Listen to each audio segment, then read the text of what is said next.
턴이 돌았기 때문에 이번에는 원래 잘 나가던 애들로 가야 된다 봐요. 에코프로나 에코프로 BM이나.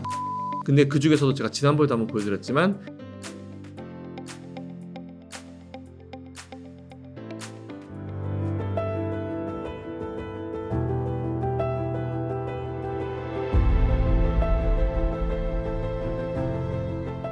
그리고 2차 전지를 우리가 이제 이게 과연 이 투자를 걷어들일까? 계속 해야 될까를 판단할 때 2차 전지 쪽에 관련되어 있는 기업들이 과연 계속 투자를 진행하고 있는지, 캐파 증설을 하고 있는지 이런 부분을 체크하시라고 그랬는데 주가는 빠지지만 사실상 주가 빠지면서 제일 스트레스가 받는 거는 우리 개인 투자자지 회사는 별로 신경 안 써요. 왜냐면은 회사는 어쨌든 뭐 주주들이 답답하기 때문에 주주들이 원하는 어떤 얘기를 해주면서 설명을 해줘야 되는 그런 이제 의무가 있는 그들이지 걔네들은 보고하는 미래는 저 5년 10년 후에를 보고하고 있고 그때 우리 회사의 가치를 올릴 생각하고 있는 사람이지 당장 지금 주가가 뭐 고점 대비해서 20% 30% 40% 뭐 반토막 났다 이런 걸 별로 신경 쓰지는 않아요. 기업 운영하는 사람들이. 그렇기 때문에 결국은 주가도 우리가 지금 회사를 더 잘 운영을 하고 더 투자를 하고 해야지 주가가 올라간다라고 믿고 있고 그게 사실 팩트이기 때문에 사실 저는 개인 투자자만 힘들었을 뿐이지 경영자들은 그렇게 크게 신경 안 썼을 거다. 그들은 오히려 주가보다는 이제 어떻게 해야지 더 우리가 이 어려운 상황에서 지금 막 다들 움츠러 있는 상황에서 최대한 캐파를 늘려가서 지금 시장 점유율을 더 확보할 수 있나. 지금 확보를 해놔야지 나중에 이 시장이 위로 빵 다시 떴을 때 그때 그 높은 시장 점유율을 유지를 할 수 있거든요. 그래서 사실 주식 투자도 어려운 상황에서 공부를 해야지 공부가 잘 되는 것처럼 시장 점유율도 다들 빵빵 잘 나갈 때 시장 점유율 잡아오는 거 진짜 힘들어요. 삼성전자가 D램 시장 점유율 떨어질 때마다 뭐 하는지 아세요? 치킨 게임을 일부러 합니다. D램 니들 죽어봐라. SK하이닉스 뭐 마이크론 니들 죽어봐라 이래가지고 계속 생산을 해요. SK하이닉스가 감산해봤자 별로 꿈쩍도 안 하잖아요. 왜? 삼성전자가 1등이기 때문에 삼성전자가 감산한다는 얘기가 아니면 이제 뭐 더 이상 이제 생산을 늘리지 않겠다는 그런 얘기를 딱 함과 동시에 바로 D램이 위로 팍 튀어버리잖아요. 그것처럼 오히려 저는 이렇게 어려운 상황에서 시장 점유율을 잡을 수 있다 보거든요. 그렇기 때문에 우리나라 기업들이 어려운 상황에서 포스코홀딩스, 뭐 에코프로 그룹이라든지 굉장히 투자를 많이 하고 있고 그리고 최근에 보면 오히려 2차전지 관련 기업들, 뭐 자동차 배터리 관련 기업들이 당연히 순이익이 줄어들 수밖에 없죠. 왜냐하면 지금 뭐 계속 투자를 늘리고 있는 그런 상황이고 그리고 자동차 부품 관련 기업들도 오히려 현대차, 기아차는 잘 나가지만 자동차 부품 관련 기업들이 지금 좀 처져 있는 주가가 올해 완전 반대로 처져 있는 이유가 걔네들은 어쨌든 뭐 밸류업하면서 완성차는 잘 나가는 거지만 이제 부품주들이 처져 있는 이유는 전기차로 전환을 하는 이 상황에서 그 상황에서 투자를 엄청나게 많이 했습니다. 그러니까 당연히 실적이 떨어질 수밖에 없는 거죠. 그러니까 지금 어떻게 보면 이제 캐즘을 이용해서 많은 이제 업체들이 뛰어들고 있고 투자를 진행했기 때문에 우리나라 제가 봤을 때는 이번에 이 캐즘 끝나고 나면요 우리나라가 아마 세계적으로 또 단독으로 치고 나갈 겁니다. 그래서 조금만 더 힘내시라는 말씀을 한 번 더 드리겠습니다. 어쨌든 이제 앞에서 치고 나간 대장급 애들이 좀 세게 치고 나가줘야 됩니다.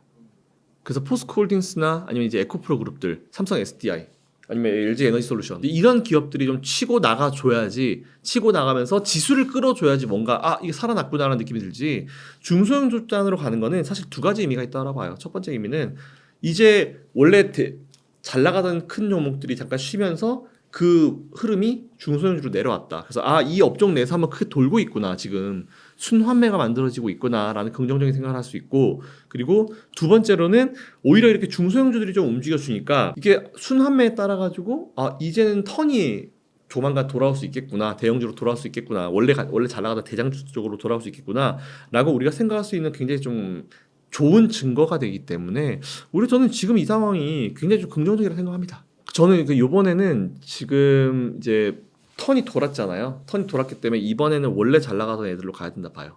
에코프로나 에코프로 BM이나 포스코홀딩스. 근데 그 중에서도 제가 지난번에도 한번 보여드렸지만 이제 이 공매도 중지 기간 동안에 공매도가 좀 많이 청산된 기업들. 그래서 에코프로 그룹 내에서는 제일 많이 청산된 게 에코프로 지주사. 에코프로가 제일 청산이 많이 됐고 그리고 포스코홀딩스가 청산이 제일 많이 됐습니다. 둘 다 한 30%대로 한 3분의 1 이상의 공매도가 날아갔거든요. 공매도가 청산이 됐어요. 그래서 만약 공매도 재개는 뭐 이번 달 말에 좀 보고 있긴 하지만 공매도 재개는 안 될 거라 봐요. 하면 안 되죠 지금은. 그래서 오히려 공매도는 중지가 이어질 건데 그 기간 동안에 오히려 청산이 어떤 기업이 좀 많이 되는지 청산이 많이 됐다는 얘기는 오히려 가벼울 수 있습니다. 주가가. 그래서 오히려 에코프로 그룹 내에서 에코프로 그리고 포스코 홀딩스가 이제 공매도 잔량이 굉장히 의미 있게 줄어들었다. 40%가 줄어들었다. 공매도 중지 전에 비해서. 그래서 오히려 이 두 가지 또 둘 다 지수사잖아요. 조금 의미가 있다. 기왕이면 잘 나가는 이제 한 바퀴 도니까 잘 나가면 원래 잘 나갔던 아이들로 하는 게 맞다라고 좀 생각했습니다. 그러니까 이게 공매도가 재개가 돼야. 근데 사실 그게 나오려면 공매도가 재개가 돼야 되죠. 공매도가 재개가 되면서 이제 시행을 해야 되는 부분인데 숏 커버링 뭐 사실 지금도 발생할 수 있긴 해요. 만일 이 업종 자체가 돌아서기 시작하면은 청산이 더 빨리 이루어지겠죠. 그래서 전 언제든지 이루어질 수는 있다고 보는데 아직까지는 그 캐즘에 대한 이 2차 전지 시장에 대한 어떤 불확실성 그리고 아직 불안감이 좀 있는 것 같아요. 여전히. 그래서 오히려 지금 매수를 할 수 있는 분들은 좀 야수의 심장에 가까운 분들, 진짜 바닥 근처에서 매수하고 싶은 분들이 하시는 면 좋을 것 같고, 오히려 그런 숏 스퀴즈가 발생하는 거는 주가가 좀 올라와서 무릎이나 허리 정도 올라오면 그때 숏 스퀴즈가 발생할 수 있을 거라 보고 있거든요.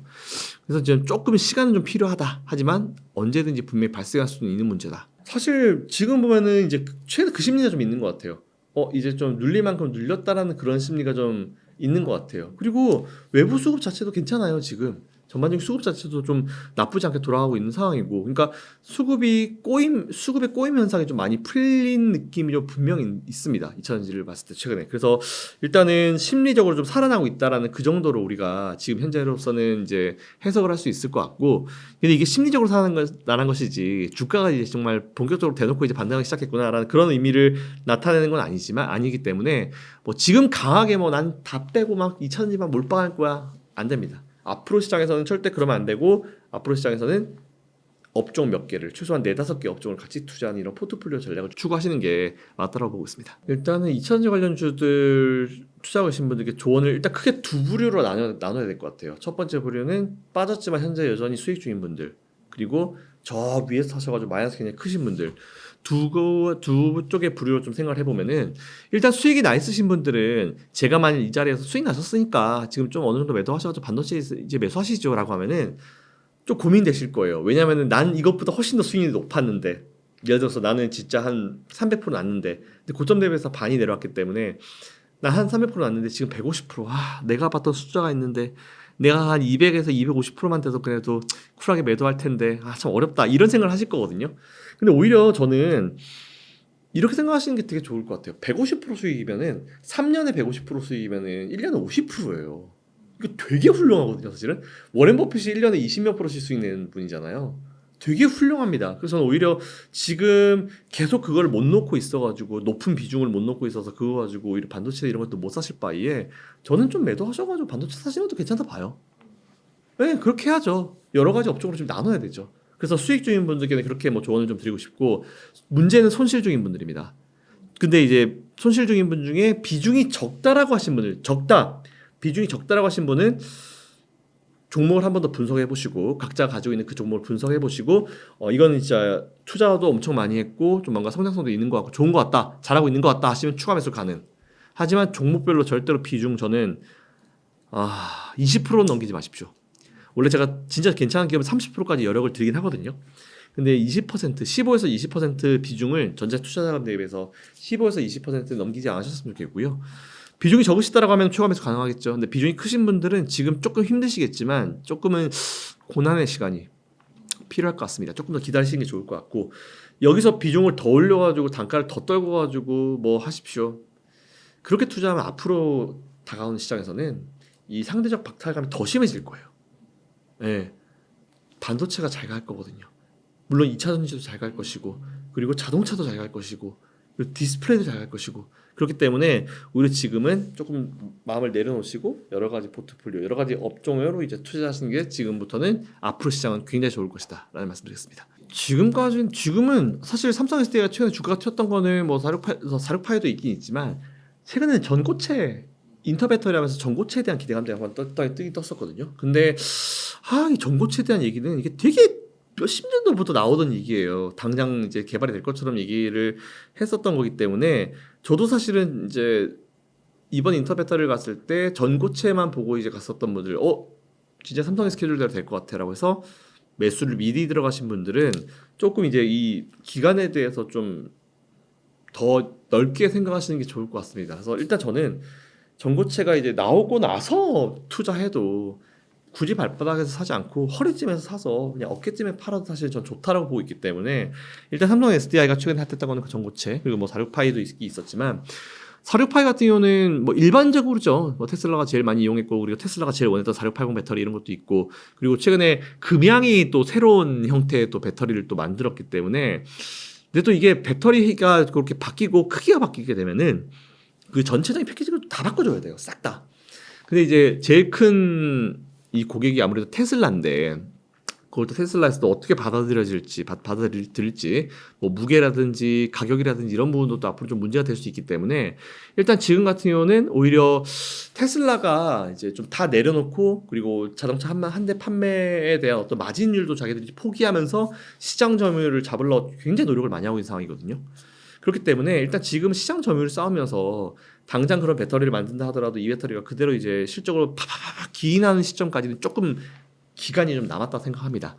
근데 뭐 장기적으로 투자하시는 분들은 지금부터 모아가시는 전략이 맞다라고 보고 있는데 단기적으로 투자하고 계신 분들은 지금은 조금 아닌 것 같아요. 지금 오히려 좀 다른 핫한 쪽, 뭐 배터리라든지 아니면은 다른 핫한 쪽으로 좀 투자하시는 게 지금은 좀 맞다 보고 있어서 일단 현재 지금 2차 전지 시장에 대한 부분은 여전히 새로운 기술들이 많이 개발되고 있긴 하지만 그 기술을 사가지고 이제 실제로 이제 제품화 시키는 그런 테슬라 같은 기업들이 그럴 여력까지는 아직 안 되는 그런 분위기이기 때문에 그런 게 되게 신경 쓰겠죠. 물론 당연히 그 팀 내에서 다 보긴 하겠죠. 테스트하고. 근데 예전만큼 그렇게 뭔가 핫한 테마로 떠오르기에는 지금은 조금 이제 시간 필요한 것 같다.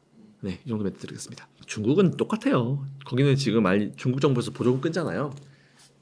한 95% 전기차가 망할 겁니다. 전기차 회사가. 근데 망한다 하더라도 오히려 이제 망한다 하더라도 더 큰 비아디 같은 데서 또 인수를 해주겠죠. 뭐 괜찮은 회사라고 하면 이제 인수를 해주겠죠. 그러면서 이제 비아디의 캐파는 더 커질 것이고 사실 저는 결국 지금 중국 정부가 원하는 거는 중국이 경기가 지금 되게 안 좋은 상황이잖아요. 근데 중국이 할 수 있는 것 중에 거의 유일한 것이자 가장 잘하는 게 죽어라 생산하는 거.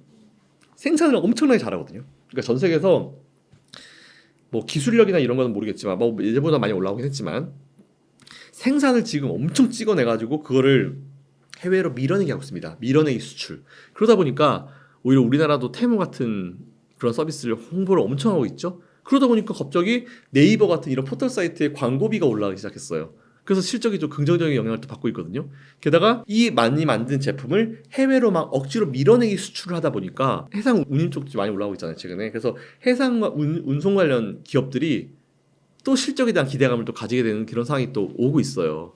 그런 것처럼 지금 중국 정부는 어쨌든 생산해서 해외 쪽으로 많이 밀어내기 하고 있는 그런 상황인데 저는 이게 한계가 있을 거라고 봅니다. 언젠가 한계가 올 거라 봐요. 결국은 지금 중국이 원하는 거는 LFP 같은 걸 넣어가지고 싼 전기차를 만들어서 파는 건데 지난번에 이제 그런 너무 과한 보조금 때문에 유럽연합과 EU와 그리고 미국이 이제 관세를 매기겠다는 그런 얘기를 했잖아요. 그래서 관세 발표했죠. 미국은 뭐 100% 매기겠다라는 그런 얘기를 했는데 일단 그 얘기를 딱 했을 때 중국 정부가 어떻게 반응했는지가 되게 중요했는데 이렇게 반응하더라고요. 야, 우리는 일본이나 미국이나 니네처럼 전기차 해외 수출도 많지도 않다. 근데 왜 우리한테 이러냐 이런 얘기를 하더라고요. 그래서 항상 그래서 중국이 해외 쪽으로 되게 수출을 엄청나게 많이 하는 것처럼 데이터가 나오는데 사실 저는 반도 안 믿긴 했거든요. 근데 실제로 그런 얘기를 하면서 보니까 사실 미국 내 중국산 전기차의 그 세율을 올리는 거는 큰 의미가 없어요. 왜냐하면 미국인 친구들한테 야 혹시 니네 중국 전기차 타고 다니니? 없어요. 없어요. 미국은 아무나 안 타요. 유럽이 좀 많지. 그래서 오히려 미국이 그렇게 올리면 미국이 우방국들한테 다 얘기를 하겠죠. 야, 우리도 올렸는데 니들도 같이 동참해 이렇게 하겠죠. 그럼 당연히 유럽연합 움직일 것이고 우리나라도 움직일 것이고 일본도 움직일 것이고 근데 그나마 중국산 전기차를 유럽에 제일 많이 팔고 있는데 유럽도 아마 조만간 이번 달에 아마 발표가 날 거예요. 이 관세에 대해서. 그렇게 되면은 중국 전기차는 직격탄을 맞을 수가 있죠. 그래서 저는 오히려 지금 유럽이 발표하는 그 기한을 기다리고 있습니다. 과연 몇 퍼센트를 발표할지. 네, 그에 따라서 아마 중국 전기차는 앞으로 뭔가 획기적인 변화나 이런 것들이 있지 않는 이상, 네, 결국은 또 이 싸움의 승자는 테슬라가 될 것이다. 그래서 저는 오히려 테슬라 매수 타이밍, 투자 타이밍을 우리가 생각해 볼 때 이제 유럽에서 중국 때리는 그 시점, 이 시점쯤이 되지 않을까요? 결국 그때쯤 돼서 이제 중국 전기차에 대한 데미지가 보일 거기 때문에. 저는 현대기아차가 지금 미국의 이 점유율 자체가 굉장히 좋아요. 그래서 저는 오히려 지금 이 중국과의 이런 관계에 있어서 미국과 이제 좀 분위기가 좀 애매해질 때 오히려 우리나라가 그 틈을 파고 들어가지고 현대기아차가 그걸 되게 잘하고 있다고 보거든요. 물론 이제 중요한 건 지금 퀄리티가 되게 중요하겠죠. 일단 배터리에 대한 부분은 일단은 결국은 이 현대기아차도 이제 우리나라에서 배터리를 다 가져갑니다. 우리나라에서. 그래도 뭐 CATL 뭐 이 배터리 얘기도 되게 많이 나오긴 나오는데 어느 정도 시점이 지나고 나면 이제 가격 경쟁은 이제 거의 끝날 것이고 물론 싼 값에 주면 제일 좋겠죠. 근데 일단 지금 모두가 기다리는 건 4680 그리고 전고체. 그래서 전고체가 뭐 너무나 미래 얘기이기 때문에 그렇기 때문에 지금 바로바로 이제 핫한 이 패키지에 대해서 이제 다들 세팅이 다 되고 있잖아요. 그래서 오히려 그런 걸 봤을 때 우리나라 기업은 뭐 과연 우리나라 배터리 기업이 뭐 우리나라 기업한테 싸게 주겠냐 뭐 이것도 사실은 기대를 해볼 만한 내용은 아니긴 하지만 일단 우리나라 확실한 거는 우리나라 이 현대차와 기아차의 이 장점이 좀 나오고 있는 것 같아요. 제가 예전에 어떤 분들이 테슬라와 현대차를 좀 많이 비교했을 때 제가 이런 설명을 드렸거든요. 두 기업은 컨셉이 다르다. 테슬라는 전기차만 하는 기업이고 현대차는 내연기관하고 전기차하고 수소하고 하이브리드하고 정말 매출의 포트폴리오가 다양하기 때문에 오히려 이제 반도체로 치면은 삼성전자와 SK하이닉스 느낌이에요. 그러니까 테슬라가 SK하이닉스 느낌이죠. 반도체만 하는 기업. 하지만 삼성전자는 반도체도 하고 가전 TV도 팔고 뭐 냉장고도 팔고 다 하잖아요. 그래서 그런 느낌이다. 그래서 각자 본인 스타일에 맞는 투자를 하시면 된다는 말씀을 드렸는데 오히려 그 장점이 좀 부각이 되는 것 같습니다. 최근에 뭐 환율 상황도 그렇고 그래서 오히려 저는 현대차, 기아차 그리고 이제 이 자동차 관련 기업들, 자동차 부품 관련 기업 좀 처져 있는 자동차 부품 관련 기업들도 적절한 시점부터는 좀 매수 그리고 투자에 나서야 된다 보는 이유가 사실 그런 겁니다. 그리고 앞으로 좀 잘 할 것 같아, 잘 할 수 있을 것 같아요. 딱 그 IRA나 미국의 그 기준에 맞춰가지고 되게 잘 하고 있는 그런 분위기이기 때문에 그리고 또 공장에 대한 투자에 대한 부분 잘하고 있기 때문에 오히려 저는 그런 것들도 다 긍정적으로 좀 다가오고 있다라는 그런 말씀드리겠습니다.